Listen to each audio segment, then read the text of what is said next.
first, let me start with you, Eric. The film captures the emotional landscape of American immigrant life.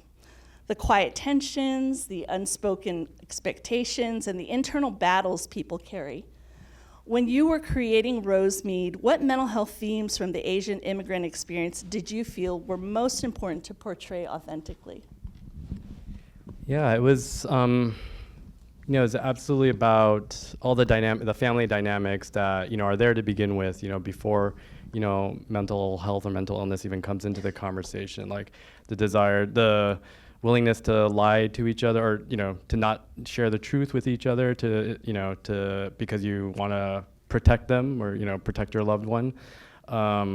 The desire to project sort of a perfect family, an image of the perfect family, and I grew up in Thousand Oaks, and there weren't too many other Taiwanese families around, so whenever me or my brother did anything, my parents would always be like, everybody's watching you, everybody's like judging you, you have to, you're representing the family. And so there's all these sort of cultural tensions that are already built in before you even bring in conversations about mental illness or mental health. And I think they just become amplified, like I have friends and family who struggle with their mental health, and I saw how families would, isolate themselves. They would not, they stopped going to family functions or functions with friends because everybody just talks about their kids, and, they don't want to talk about their family or the troubles that are happening. And so that sort of like isolation, is already sort of part of our, cultural identity, but just how, I think the story tragically shows how that just gets amplified when mental illness and struggling with mental health issues come into play. Lucy, your performance was incredibly simultaneously subtle and powerful. You carry so much emotion without saying much at all, which is very familiar to many of us raised in Asian households. What parts of the character's emotional world, the loneliness, responsibility, or cultural pressure felt especially familiar to you or personal to you? I think there's a lot of silence as a way of communicating within a lot of different communities, especially within the ANHPI community and others as well. So I think it's cultural. I think there is a common stigma behind not just mental health, but I come from immigrant parents, and there's a work ethic, and there is I guess an automatic feeling of familiarity with how one communicates through silence. So there's a lot of interiority with this character. And I know that that was very similar to, my parents and the communities that we would go to in Chinatown in New York City and Flushing. And my mother lived for a time in San Gabriel Valley. And it's a very insular life. And I don't think it's seen as something, I guess, that's unique. So I really understood the nuances of that silence. And I think that it's a very important aspect of acceptance within the community, that it doesn't always have to be expositional or spoken. The film shows generational communication gaps and parents who love deeply but don't have the language to talk about feelings. How did you approach capturing that emotional distance that exists in so many immigrant families?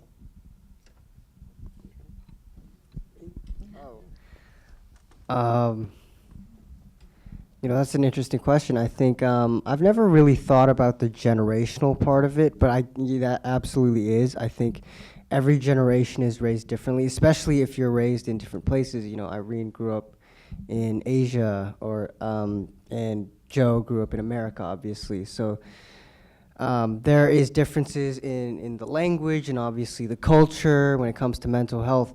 But I also do want to point out there is also a lot of tragic similarities, because even though Joe grew up in America, where it's supposed to be more progressive, he still had a hard time speaking about his feelings and opening up and sharing, with his mother and his friends and his community. Like we had that scene in the film where he jokes around with his friends a little bit and he shares like a tiny bit of what he's going through, but he never really opens up. He never tells them like, hey, this is what I'm seeing, this is what I'm hearing, and it's terrifying me. He never does that, and he never tells his mom, obviously. I think he felt pressured and embarrassed even a little bit. He felt that shame, and he didn't want to burden anyone else with it. So there, even though they are different generations and there are differences in the way they grew up, I feel like the shame still carries through. And I also felt it growing up, with my parents as well. Just like Joe, I grew up in America. My parents are immigrants, and so I parallel his life in many ways.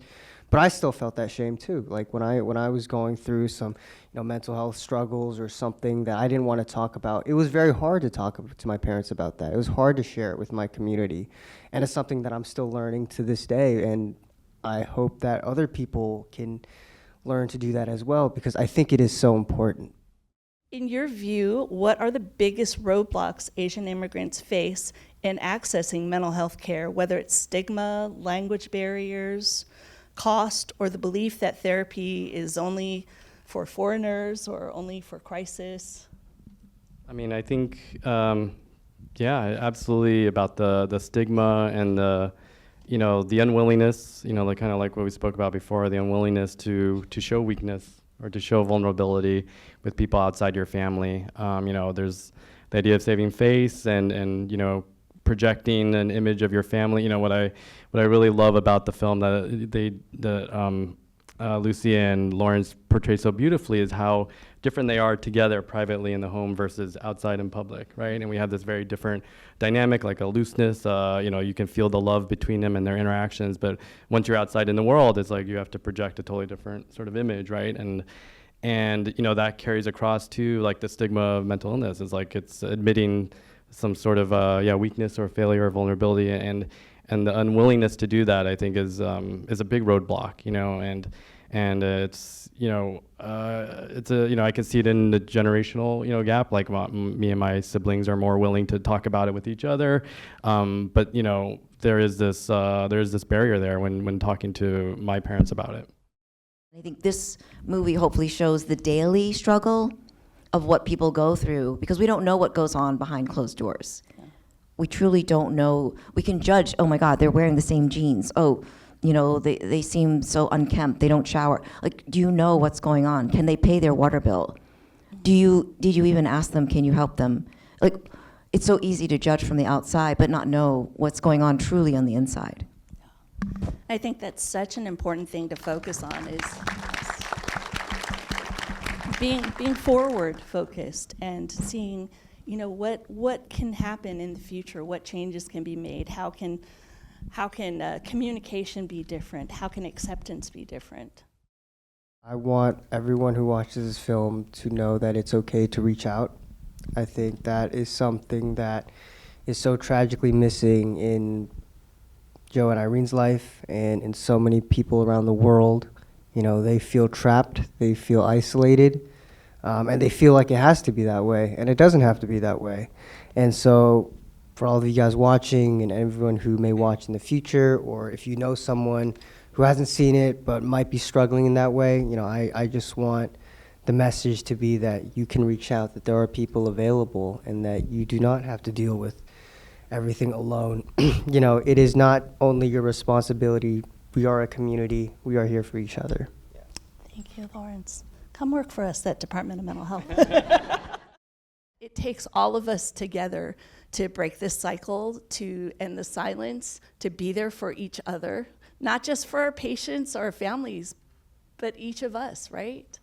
So thank you all again for being here today. And I know that we have a brighter future together when we have work like this to start conversations, and when we have all of you here in the room to be involved in the solutions. Thank you very much. Thank you, everyone. Thank you, everyone.